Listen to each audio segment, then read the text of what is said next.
اچھا، یہودیوں کا گائے کے ساتھ تعلق کیا ہے؟ آج کل بھی یہ ٹاپک بہت چل رہا ہے، تو میں کوشش کرتا ہوں اس مسئلے کو سمجھانے کی۔ اور قرآن پاک نے بھی بقرہ کا ذکر کیا اور کئی مقامات پر ذکر کیا ہے۔ اسی طرح تورات کے اندر بھی بہت سے مقامات کے اوپر گائے کا ذکر ملتا ہے اور لال گائے کا ذکر بھی ملتا ہے۔ وہ کیا ذکر ملتا ہے اور قرآن کیا ذکر کرتا ہے، میں دونوں کو سمجھاتا ہوں، دونوں کا تقابل بھی کرتا ہوں، اور کہاں کہاں پر جو یہود ہیں انہوں نے تحریفات کر دی تھی اس کا بھی میں ذکر کر دیتا ہوں۔ سب سے پہلے قرآن پاک نے جو ذکر کیا ہے بنی اسرائیل کے حوالے سے، یہ گائے والا واقعہ مختصر الفاظ کے اندر میں بتاتا ہوں ہوا کیا۔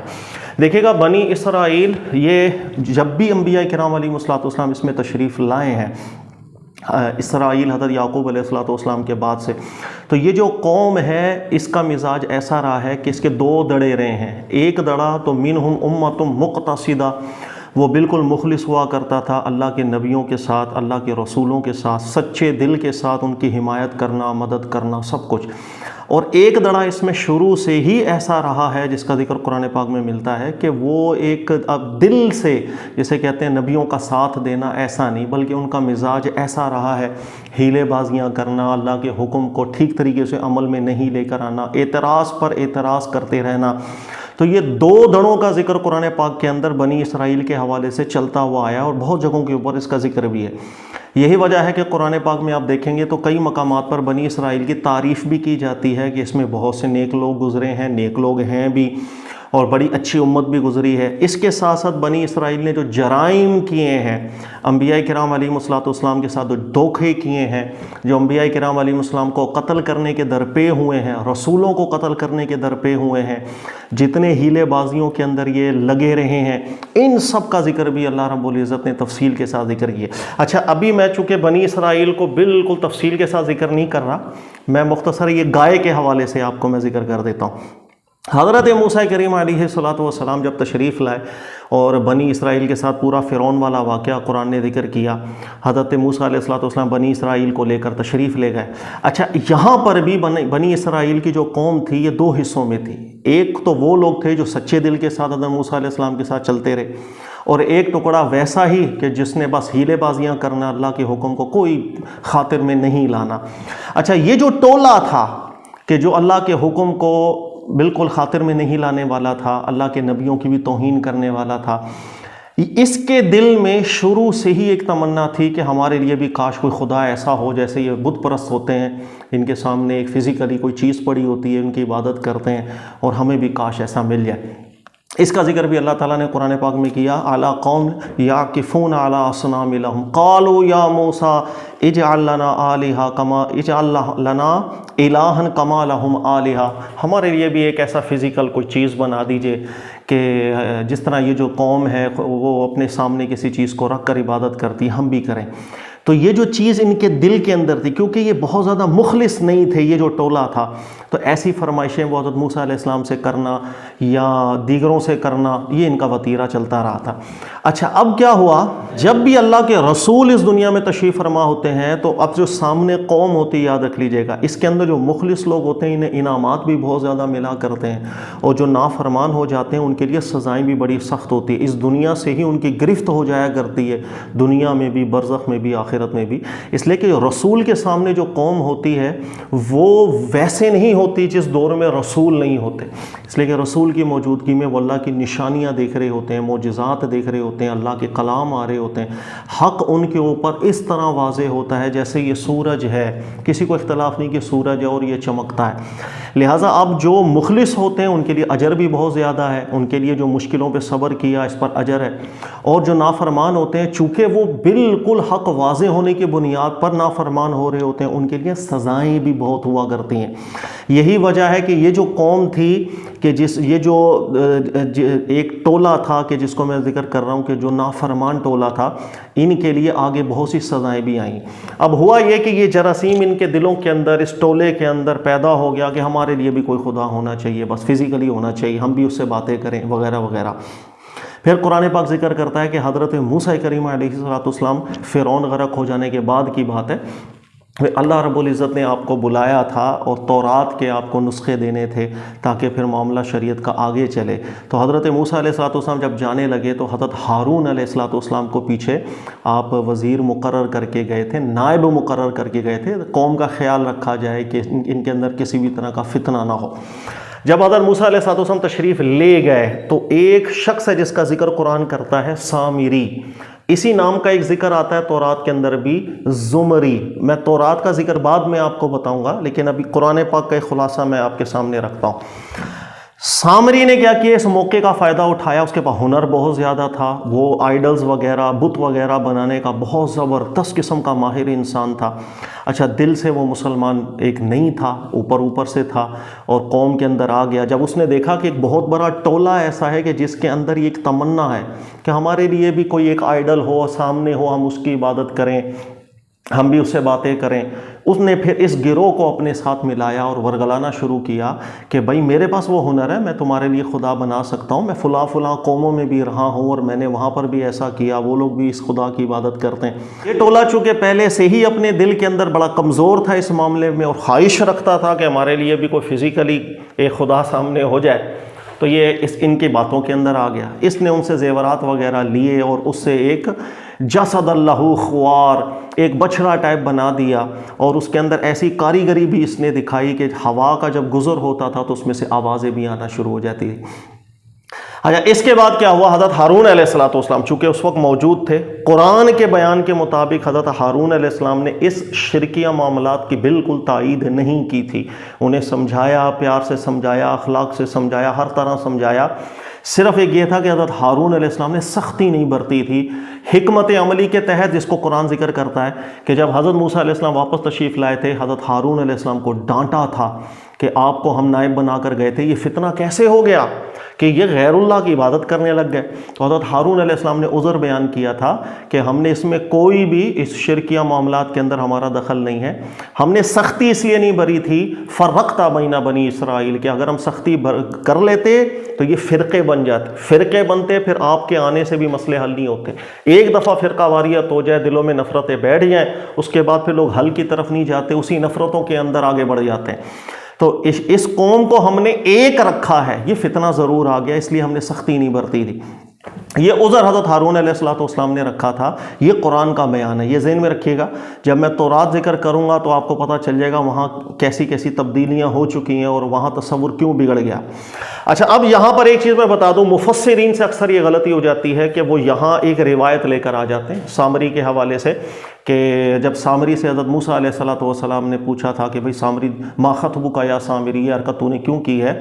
تو جب سامری نے کہا قبضت قبضۃ من اثر رسول، تو یہاں پر ایک روایت لے آتے ہیں، اور وہ اللہ کے نبی علیہ السلام سے بھی روایت ثابت بالکل نہیں ہوتی ہے، بلکہ یہ بالکل موقوفاً اور آگے کچھ روایتیں ہیں، اور اس کا موقوف ہونے پر بھی علماء کو بہت کلام ہے. یہ سامری نے یہ کہا تھا کہ میں نے جبریل کو دیکھا تھا تو جبریل کے پاؤں کی مٹی میں نے اٹھا لی تھی، تو میں نے بچھڑا بنا کے جب مٹی اس میں ڈال دی تو بچڑا بولنے لگ گیا تھا. تو بس اتنی سی بات ہے. مزید اس میں بھی جہاں جبریل کا پاؤں پڑتا تھا وہاں سے گھاس اگ جاتی. یہ غلطی ہے جو اکثر مفسرین کرتے ہیں، اور آج بھی بہت سے مفسرین جو ہے اردو مفسرین، ان کی تفسیروں میں یہی روایت آ جاتی ہے. اس کی وجہ یہ ہے کہ ایک تو یہ روایت بالکل ثابت نہیں ہے، دوسری بات اس روایت کو پورا کیوں نہیں پڑھا جاتا. جب اس روایت کو پورا پڑھیں گے تو خود آپ کو پتہ چل جائے گا جس نے یہ واقعہ گڑھا ہے سامری کا، کہ اس نے جبریل کو دیکھا، اس کے پاؤں کی مٹی لے لی، اس نے حضرت موسیٰ علیہ السلام کی ذات مبارک کو ایک نقصان پہنچانے کے لیے واقعہ گڑھا تھا. اس لیے کہ پورا واقعہ یہ ہے کہ سامری کا نام بھی موسیٰ تھا، حضرت موسیٰ علیہ السلام کا نام بھی موسیٰ تھا. تو حضرت موسیٰ علیہ السلام بھی بچپن میں آپ کی والدہ نے آپ کو پانی میں ڈال دیا تھا، یہ واقعہ آپ نے دیکھا نا. تو اللہ رب العزت نے خاص پرورش کا آپ کا انتظام کیا. سامری کا بھی ایسا ہی ہوا تھا کہ اس کا نام بھی موسیٰ تھا، اس کو بھی اس کی والدہ نے چھوڑ دیا تھا، اس کی بھی پرورش کا انتظام اللہ نے کیا. اور حضرت جبریل امین تھے جنہوں نے ان کی پرورش کی تھی. یہ بچپن سے لے کے جوان ہوتے تک جبریل امین کی پرورش میں رہا تھا، اس لیے جبریل کو اچھی طرح جانتا تھا، پہچانتا تھا. یہی ہوا کہ سامری نے جب ایک دفعہ جبریل کو دیکھا تو پاؤں کی مٹی اٹھا لی، اور پھر اس نے بچیا بنا کر اس کے اندر مٹی ڈالی تو وہ بولنے لگ. یہ ہے پورا واقعہ. اس میں سے ایک ٹکڑا نکال کر کے ہم تفسیر کر دیتے ہیں. جب پورا واقعہ پڑھیں گے تو خود ہی پتہ چل جائے گا بھونڈا واقعہ ہے، کسی نے بنایا، بالکل غلط بنایا. اس کی وجہ یہ ہے کہ جو معجزانہ طریقے سے حضرت موسیٰ علیہ السلام کی پرورش کا قرآن ذکر کر رہا ہے، اس کی ایک شان ہے۔ اللہ نے فرمایا کہ ہم نے وحی کی تھی آپ کی والدہ کو کہ ایسا نقذی فیہ فی التابوت فقذی فیہ فی الیم، یہ پورے واقعے کی ایک شان اللہ ذکر کرتے ہیں۔ لہذا یہ جو واقعہ ہے یہ مفسرین کے ماضی میں کتابوں میں بھی آیا، آج کل بھی اردو مفسرین اس کو عموماً لے آتے ہیں۔ بھونڈا واقعہ ہے، بالکل غلط ہے، اسے تفسیر نہیں کرنی چاہیے۔ یہی وجہ ہوئی کہ ابو مسلم اصفہانی چاہے وہ معتزلی تھے، لیکن سب سے پہلے انہوں نے ذکر کیا تھا کہ یہ بھونڈے واقعے سے قرآن کو کیوں بدل رہے ہو، قرآن کچھ اور بیان کرنا چاہ رہا ہے اور یہ اس روایت سے پورا نقشہ ہی ہم نے بدل دیا۔ ابو مسلم اصفہانی نے جب اس تحقیق پوری بیان کی، پھر اہل سنت کے بڑے بڑے محققین جیسے امام فخر الدین رازی رحمۃ اللہ علیہ، اس کے علاوہ ابن عاشور کو اگر آپ پڑھیں، اس کے علاوہ بھی کثیر علماء جنہوں نے ذکر کیا، بالکل بات سچی کر کے جا رہا ہے کہ اس روایت کو قرآن کی شرح نہیں بنانا چاہیے۔ بات صرف اتنی تھی، وہ ماہر تھا، ایک ہنر کا ماہر تھا، اس نے ایک بچیا بنایا، اس کے اندر کاریگری ایسی تھی، ہوا کے گزر سے اس میں سے کچھ آوازیں بھی آنے لگ گئی۔ جب حضرت موسیٰ علیہ السلام نے سامری سے پوچھا تھا تو نے یہ حرکت کیوں کی، تو اس وقت سامری کا جواب یہ تھا قبضت قبضۃ من اثر رسول، اس نے ڈٹائی کرتے ہوئے حضرت موسیٰ علیہ السلام کے سامنے بے ادبانہ جواب دیا تھا، میں آپ ہی کے نقش قدم پہ چلا ہوں۔ قبضت قبضۃ من اثر رسول کا ایک معنی یہی درست یہاں بیٹھتا ہے کہ میں آپ ہی کے نقش قدم، یا رسول سے مراد حضرت موسیٰ علیہ السلام ہی ہے، یعنی میں آپ ہی کے نقش قدم پہ چلا ہوں۔ آپ بھی جاتے ہیں اللہ سے باتیں کرنے، خدا کی باتیں کرتے ہیں، میں نے بھی ان کو جو ہے نا اسی چکر میں لگایا، اس میں سے بھی آوازیں آتی ہیں، میں نے بھی اس کی عبادت، میں آپ ہی کے نقش قدم۔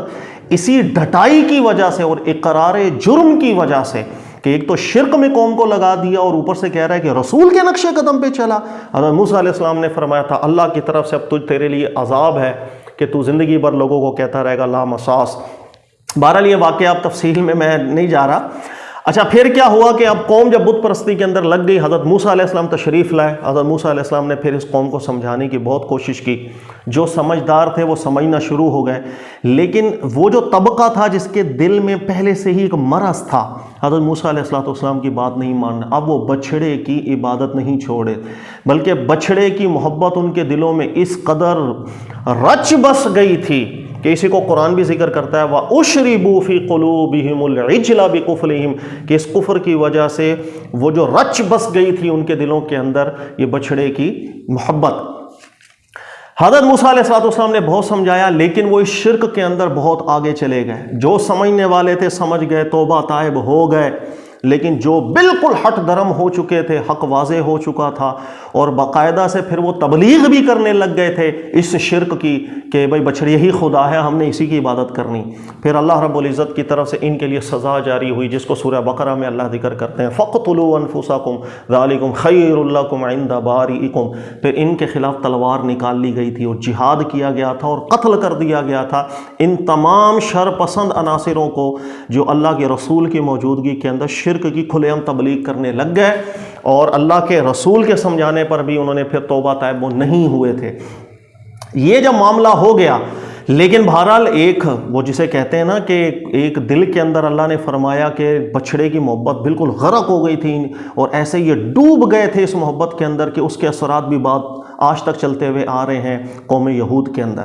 اچھا پھر کیا ہوا کہ بعد میں اب چونکہ وہ جو لوگ ہیں بچھڑا ایک ان کے ذہن کے اندر ہے، اب یہ سمجھانے کے لیے قوم کو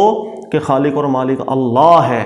بچھڑا خدا نہیں ہے، چاہے وہ اور زندہ ہو چاہے اس کا بت بنا لیا جائے۔ اور قوم کے خلاف جب قتال ہوا، پھر اسی تناظر کے اندر دیکھیے گا، پھر سامری کو بھی جب حضرت موسیٰ علیہ السلام نے بلایا، اس سے پوچھا یہ حرکت کیوں کی، اس نے بدتمیزی کی، اقرار جرم کیا، نہایت نازیبا جملہ کہا۔ پھر اللہ کے رسول صلی اللہ علیہ وسلم حضرت موسیٰ علیہ السلام کی طرف سے اس کو بھی عذاب کی وعید سنائی گئی۔ پھر حضرت موسیٰ علیہ السلام نے سامری سے فرمایا تھا کہ یہ جو بچھڑا تو نے بنایا ہے ہم اس کو تباہ کریں گے، اس کو جلائیں گے، اور اس کی راکھ جو ہے پانی میں بھی بہائیں گے، ہواؤں میں بھی بہائیں گے، یہ دیکھنا تیری جو شرارت ہے ہم اس کا قلا کما کیسے کرتے ہیں۔ اچھا اس کے بعد کیا ہوا، چونکہ بچھڑے کی محبت یہ جو شر پسند عناصر تھے ان کے دلوں میں بہت زیادہ بیٹھ گئی، وہ سلسلہ آگے چلتا بھی رہا۔ اللہ رب العزت کی طرف سے پھر ایک اہتمام کیا گیا، انتظام کیا گیا لوگوں کو ایک مزید نشانی دکھانے کے لیے کہ بچھڑا اس کا چاہے ایک بت ہو یا اوریجنل ہو، زندہ ہو، وہ خدا کبھی ہو نہیں سکتا ہے، خدا وہی ہے، سبحان اللہ۔ اچھا پھر کیا ہوا کہ ایک واقعہ ہوا کہ کسی کا قتل ہو گیا تھا بنی اسرائیل کے اندر، تو وہاں ایک جھگڑا بن گیا کہ قبیلے آپس میں لڑنے لگ گئے اور یہ فتنہ بہت زیادہ پھیلنے لگ گیا۔ تو اس کو اللہ رب العزت نے پھر اس واقعے کو یہاں ایک نشانی بھی اپنی دکھانی تھی، ایک معجزہ بھی اپنا دکھانا تھا، اور لوگوں کو، قوم کو یہ بھی باور کروانا تھا کہ بچڑا جو ہے وہ کبھی خدا ہو نہیں سکتا، وہ مخلوق ہے اللہ کی۔ حضرت موسیٰ علیہ السلام کو پھر اللہ کی طرف سے حکم ہوا کہ آپ اپنی قوم کو جمع کریں اور اس مسئلے کو بھی حل کریں اور لوگوں کو ایک سبق بھی ملے۔ ان اللہ یأمرکم ان تذبحوا بقرہ، اللہ حکم دیتے ہیں کہ ایک گائے لے کر آئیں اور اس کو ذبح کریں۔ یہاں پر پھر وہ جو شر پسند عناصر، میں نے آپ کو پہلے بتایا بنی اسرائیل میں ایک ٹولہ شروع سے رہا ہے جو بہت شرارتی تھا، ان کی طبیعت بالکل پاکستانیوں جیسی۔ اگر آپ پاکستان کے ماحول سے واقف ہیں اچھی طرح آپ سمجھ جائیں گے کہ وہ بالکل اسی ٹائپ کے ہی لوگ تھے۔ ایک ٹولہ بنی اسرائیل میں ہمیشہ سے رہا ہے، مخلص لوگ بھی رہے ہیں، یہ بھی رہا ہے، ہر کام میں الٹی بات، ہر کام میں ہیلے بازیاں، ہر کام میں جو ہے نا وہ ایک نیگیٹو ہی جسے کہتے ہیں کہ پوائنٹس کو نکالنا، ایسا ہی ذہن ان کا تھا۔ حضرت موسیٰ علیہ السلام نے جب فرمایا کہ اللہ فرماتے ہیں کہ گائے کو ذبح کریں، لوگوں نے کہا تتخذون ہزوا، مذاق کر رہے ہیں، او بھائی قتل ہوا ہے، قاتل کا پتہ نہیں چل رہا، اس بنیاد پر پھڈا ہو رہا ہے، اس کے سولوشن کے لیے گائے کو ذبح کریں۔ انہوں نے اس بات کو مذاق بنانا شروع کیا۔ اچھا پھر کیا ہوا، مذاق میں پھر مزید حضرت موسیٰ علیہ السلام، بھائی ہمیں نہیں پتہ کون سی گائے کس رنگ کی ہو، کس عمر کی ہو۔ ہر دفعہ اللہ کی طرف سے جواب ہے کہ ایسے رنگ کی گائے ہونی چاہیے، اس عمر کی ہونی چاہیے، جسے کھیتی باڑی نہ کروائی جائے۔ ایٹ دا اینڈ ان کے سامنے بالکل معین ہو گیا، ہاں بھائی یہ وہ گائے ہے جس کے بارے میں اللہ کا حکم ہو رہا ہے۔ پھر جب ذبح کرنے کی باری ہے تو ذبح تو کر دیا، لیکن دل سے انہوں نے ذبح نہیں کیا تھا۔ یہ واقعہ اس لیے کیا گیا کہ تمہارے سامنے وہ جانور جس کا بت بنا کے تم نے ان کو خدا سمجھ لیا اور عبادت کر لی، اس زندہ کو بھی جب ذبح کیا جائے گا تو دیکھ لو یہ ایک مخلوق ہے، یہ اپنی جان نہیں بچا سک رہا، یہ خدا کیسے ہو سکتا ہے۔ یہ سبق دلانے کے لیے گائے کو ذبح کیا گیا۔ اس کے بعد پھر کیا ہوا کہ اسی مردہ گائے سے پھر اللہ نے فرمایا کہ یہ جانور زندہ تھا، دیکھو مر گیا، ڈیڈ ہو گیا، یہ خدا نہیں ہو سکتا۔ ہاں خدا کون ہے؟ حضرت موسیٰ علیہ السلام نے اپنی قوم کو پہلے بھی بہت سے معجزات دکھائے تھے، جیسے اللہ نے فرمایا تھا آنے توری بعصاک البحر، جب سمندر پار کرنے لگے اپنے عصا کو سمندر پہ مارے، جب آپ نے مارا تھا ضرب کیا تھا فانفلقا، سمندر پھٹ گیا تھا اور یہ نشانی ظاہر ہوئی تھی۔ یہاں پر بھی حضرت موسیٰ علیہ السلام کو حکم ہوا تھا کہ اس گائے کے ایک ٹکڑے سے اس قاتل کو انہیں کہیں کہ مارو، وہ خالق ہے کہ تو دیکھنا اس مردے سے مردے کی ضرب میں اس مردے کو اللہ زندہ کرے گا۔ اللہ ہے جو سب کچھ کر رہا ہے، اللہ کے علاوہ یہ جتنی مخلوقات ہیں اسی میں خدا ہونے والی صفت بہرحال نہیں ہے۔ اچھا یہی کیا گیا، بہرحال وہ جب ضرب دی گئی وہ قاتل جو ہے وہ زندہ بھی ہوا اور اس نے بتایا بھی فلاں قاتل ہے، جھگڑے کا سلوشن بھی ہوا۔ یہاں پر تفسیری غلطی ایک میں اور بیان کر دوں، اکثر ہمارے کچھ مفسرین ایسے ہیں جو تورات کی بنیاد پر یہاں قرآن پاک کے میں مانوی ایک غلطی کر بیٹھتے ہیں۔ یعنی اللہ نے واضح طور پر فرمایا کہ گائے کو ذبح کریں، ذبح کرنے کے بعد فَقُلْ نَضْرِبُوهُ بِبَعْضِهَا، کہ اس کے ٹکڑے سے اس کو ضرب کریں، یہ قرآن کا بالکل واضح حکم ہے۔ اچھا تورات کے اندر اس واقعے میں چونکہ یہ بات آئی ہے جس کی میں وضاحت بعد میں بھی کروں گا کہ ان کے یہاں ایک رسم تھی بنی اسرائیل میں، اور جب بھی کوئی قتل ہو جاتا قاتل کا نہ پتہ ہو تو پھر وہ کیا کرتے، کسی بھی گائے کو لے کر آتے، اچھی گائے کو کہ جس سے حل ول نہیں چلایا جاتا تھا، بڑی خوبصورت گائے، اس کو لا کے ذبح کرتے، ذبح کرنے کے بعد اس کے خون سے ہر بندہ اپنے ہاتھ کو رنگتا، اور رنگنے کے بعد اس کی کچھ چھیٹے میٹے بھی مارتا اور پھر قسم کھاتا کہ اللہ کی قسم میں نے تو قتل نہیں کیا، دوسرا بھی تیسرا، جو قسم کھاتا وہ پاک ہو جاتا، اور جو قسم نہیں کھاتا پتہ چل جاتا بھئی یہ ہے وہ قاتل جس نے قتل کیا ہے۔ یہ واقعہ ذکر ہوا ہے تورات کے اندر۔ اچھا بدقسمت یہ کہ ہمارے یہاں کچھ مفسرین کیا کرتے ہیں کہ اس تورات والے واقعے کو اٹھا کر کے اس قرآن کی آیت میں تبدیلی کر دیتے ہیں، اور وہ یہ ذکر کرتے ہیں کہ نہیں یہ رسم شروع سے ہی بنی اسرائیل میں چلتی آ رہی تھی، جو حضرت موسیٰ علیہ السلام نے قتل ہونے کے بعد جب ذکر کیا نا کہ بھئی گائے لاؤ اور ذبح کرو، تو یہ ان کے درمیان ایک معروف طریقہ کار تھا۔ اور دوسری بات کہ اللہ نے جو فرمایا نا فَقُلْ نَضْرِبُوهُ بِبَعْضِهَا، کہ اس سے اس کو ضرب کرو، تو اس سے مراد یہی ہے کہ خون سے رنگو اور قسم کھاؤ۔ تو یہ نہایت نازیبا قسم کی قرآن کی تحریف کے متبادل ہے یہ اس طریقے سے تفسیریں کرنا۔ اس کی وجہ یہ ہے کہ یہ جو واقعہ تورات کے اندر ذکر ہوا ہے نا، یہ محرف شدہ واقعہ جس کو محققین شروع سے واضح کر چکے ہیں، یہ قرآن کے بالکل اپوزٹ کھڑا ہو جاتا ہے، اور قرآن یاد رکھے گا وہ ہر ایک چیز کے اوپر فیصلہ اس سے کیا جاتا ہے کسی اور سے قرآن کے معنی میں تبدیلی نہیں کی جاتی ہے۔ اس کی وجہ یہ کہ واقعہ خود بتا رہا ہے یہ کوئی رسم نہیں تھی۔ حضرت موسیٰ علیہ السلام فرما رہے ہیں قاتل کا پتہ کرانا ہے، اللہ حکم دے رہے گائے لاؤ ذبح کرو۔ اگر یہ طریقہ ان کے درمیان آلریڈی ایک معروف تھا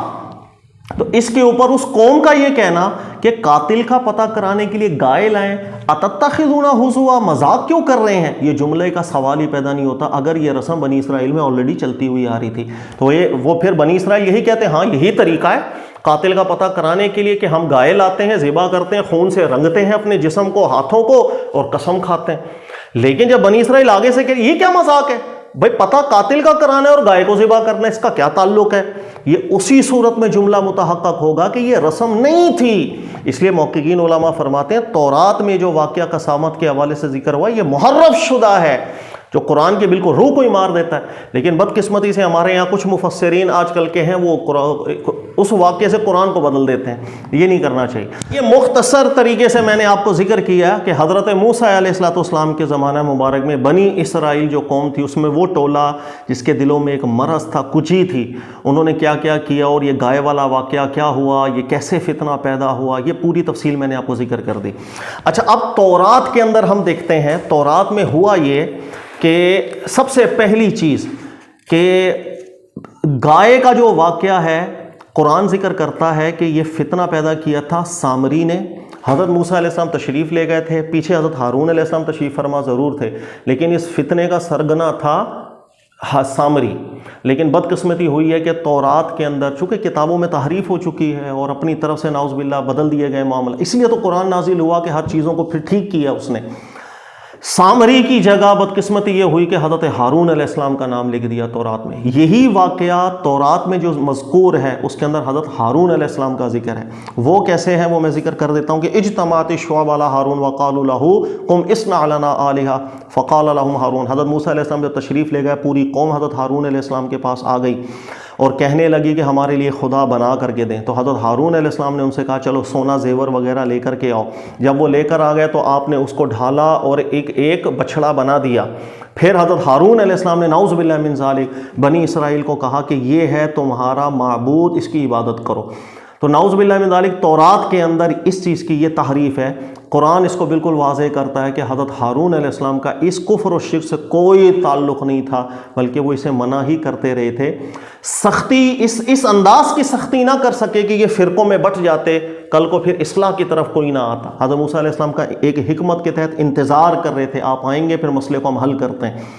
لیکن اس کو بالکل بدل دیا اور سامری کی جگہ اللہ کے نبی حضرت ہارون علیہ السلام کا ذکر کر دیا تورات نے، نعوذ باللہ من ذالک۔ یعنی اللہ کے نبی ہیں، رسول ہیں حضرت ہارون علیہ السلام، اور انہوں نے ہی ایک بچڑا بنا دیا کہ اب اس کی تم عبادت کرو۔ اس سے زیادہ بڑی بری تہمت نعوذ باللہ اللہ کے نبی اور رسول کی جانب ہو ہی نہیں سکتی۔ اچھا، یہی وجہ ہے کہ یہ جو یہود ہے یہ آج تک اپنے آپ کو قصوروار سمجھتی ہے اور یہ کہتی ہے کہ ہم سے یہ غلطی ہوئی تھی کہ ایک بچڑا بنا دیا گیا تھا، ہم نے اس کی عبادت کر لی تھی۔ اس کو آج تک یہ ایک قصور سمجھتے ہیں اپنا، لیکن بدقسمتی ہے کہ نسبت ہارون علیہ السلام کی طرف ہی کرتے ہیں کہ یہ لیکن بنا کر اللہ کے نبی نے ہی دیا تھا، یہ ان سے بھی غلطی ہوئی تھی۔ قرآن نے بالکل واضح کر دیا کہ اللہ کے نبی سے بالکل پاک تھے، آپ نے نہیں کیا۔ یہ سامری کا فتنہ تھا، یہ جو امتحان اللہ کی طرف سے اس قوم کے اوپر آیا تھا۔ پہلی بات تو یہ ہو گئی۔ اچھا، دوسری بات یہ کہ ایک اور واقعہ ہے جو لال گائے کے حوالے سے یہاں ملتا ہے تورات کے اندر، اور وہ کیا ہے، اس کا تعلق ہے، یہ آج کل جو ڈسکشن ہو رہی ہے نا لال گائے کی، اس کا تعلق یہاں سے بنتا ہے، اور وہ یہ ہے کہ تورات کے اندر اس طرح ذکر ہے کہ حضرت موسیٰ علیہ السلام کی اللہ سے جب بات چیت ہوئی تو پھر یہ معاملہ طے پایا کہ ایک گائے لائی جائے گی جو لال رنگ کی گائے ہوگی، اس کو ذبح کیا جائے گا، اور جو ذبح کریں گے وہ کاہن لوگ ذبح کریں گے، اور ذبح کرنے کے بعد یأخذ من دمیہا باصبعہ، پھر اس کے خون کو اپنے ہاتھوں میں لیا جائے گا اور اس کو چھڑکا جائے گا، سامنے جو خیمے ہوں گے ان خیموں کے اندر بھی خونوں کو چھڑکا جائے گا 7 دفعہ۔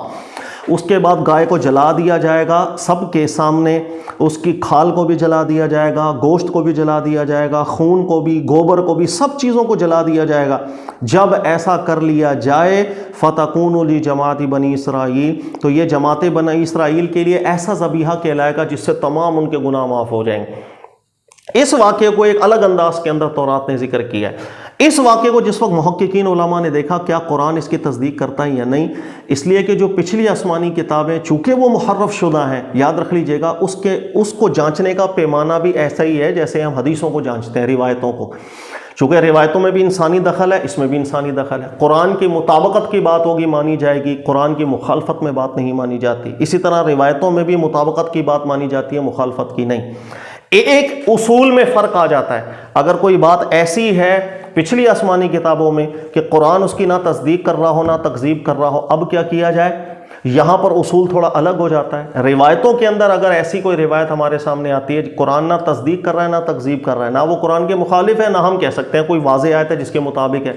تو روایتوں میں اس کا اصول الگ ہوتا ہے۔ اس کی تھوڑی تفصیل میں بعد میں اپنی تفسیر کے لیکچر میں آپ کو سمجھاتا ہوں۔ اچھا، یہ جو واقعہ جب اس کو دیکھا گیا تو یہ قرآن پاک کے مضمون کے بالکل خلاف واقعہ ہے، واضح طور پر دلالت کر رہا تھا۔ محققین علماء فرماتے ہیں کہ یہ اپنی طرف سے انہوں نے یہ واقعہ بھی گھڑ لیا، اور یہ وہی چیز ہے جو آپ غور کریں جو میں نے آپ کو سمجھایا تھا۔ سامری کو حضرت موسیٰ علیہ السلام نے فرمایا تھا کہ یہ جو تو نے ایک آئیڈل بنا دیا ہے، ہم اس کو توڑ دیں گے، اس کو جلا دیں گے، اس کی راکھ بنے گی، اس کی راکھ کو بھی ہم پھینک دیں گے، پانی میں بھی ہواؤں میں بھی، یہ سزا ہے جو تو نے فتنہ کیا، ہم اس کو بالکل جڑ سے اکھاڑ کے پھینک دیں گے۔ یہ واقعہ حضرت موسیٰ علیہ السلام نے کیا تو اس آئیڈل کے ساتھ جو سامری نے بنا دیا تھا جس کی وہ عبادت کرنے لگے تو اس کو جلا کے اس کی راکھ کو پھینک دی اور یہ فتنہ ختم ہوا۔ اصل واقعہ یہ ہے، ذہن میں رکھیے گا۔ نمبر 2، کیا آپ کو ایسا لگتا ہے جس طرح عیسائیوں میں ایک تصور ہے یا یہودیوں میں ایک تصور ہے کہ پوری قوم جتنے مرضی گناہ کر لے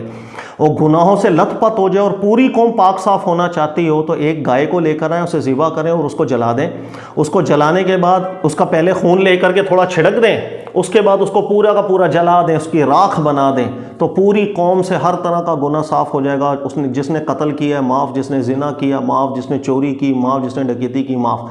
یہ جو گناہوں کو معاف کرنے کا ایک ٹوٹکا جو نکالا گیا ہے بالکل قرآن پاک کے بیان کردہ مضمون کے خلاف۔ اس طریقہ کار سے کوئی قوم پاک نہیں ہوا کرتی ہیں۔ گناہ کیا اس کا توبہ کرنی پڑتی ہے، کسی کی حق تلفی کی ہے اس کا ازالہ کرنا پڑتا ہے، اور اگر کسی کا مال چرایا تو صرف توبہ کافی نہیں، وہ مال لوٹانا پڑتا ہے۔ یہ جو شرائط قرآن نے ذکر کیے ہیں یہ واقعہ بالکل اس کے اپوزٹ چلا جاتا ہے۔ اس لیے محققین علماء بھی ذکر کرتے ہیں کہ یہ جو گائے کا دوسرا واقعہ بنایا گیا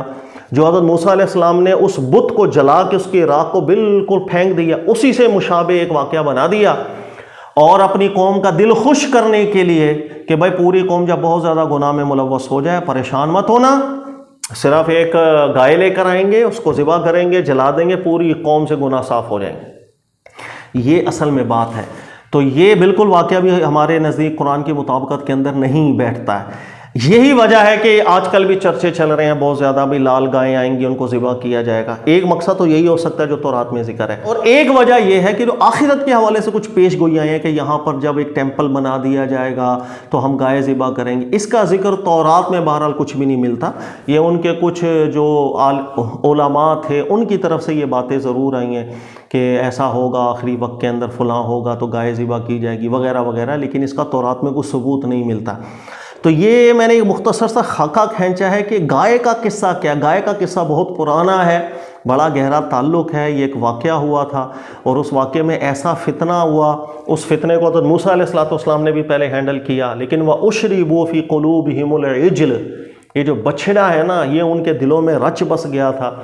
وہی قوم پھر اس کے اثرات کو لے کے چلتی آ رہی، ایسا رچ بس گیا کہ انہوں نے پھر تورات میں تحریف کی اور اسی بچھڑے کی نعوذ باللہ نسبت حضرت ہارون علیہ السلام کی طرف کر دی، نعوذ باللہ من ذالک، آج تک یہ موجود ہے۔ نمبر 2، پھر اسی بچھڑے سے انہوں نے ایک جھوٹا تصور بنا لیا کہ ہم اس کو ذبح کریں گے ہمارے سارے گناہ معاف ہو جائیں گے، اس لیے یہ ان کے دلوں میں رچ بس گیا ہے آج تک۔ اللہ کا لاکھ لاکھ شکر ہے جب قرآن نازل ہوا تو ان سب جو بیہودہ نظریات محرف شدہ ہیں ان سب کی تردید قرآن نے کی، اپنے رسول کو بالکل بری و ذمہ قرار دیا، ان کا کوئی تعلق نہیں تھا بچڑا بنانے کے اندر، لوگوں کو کہنے میں کہ اس کی تم عبادت کرو، اور جو بھی اصول ہیں توبہ کرنے کے قرآن نے اس کو متعین کر دی۔ اللہ تعالیٰ سمجھنے کی توفیق دے۔ جزاک اللہ۔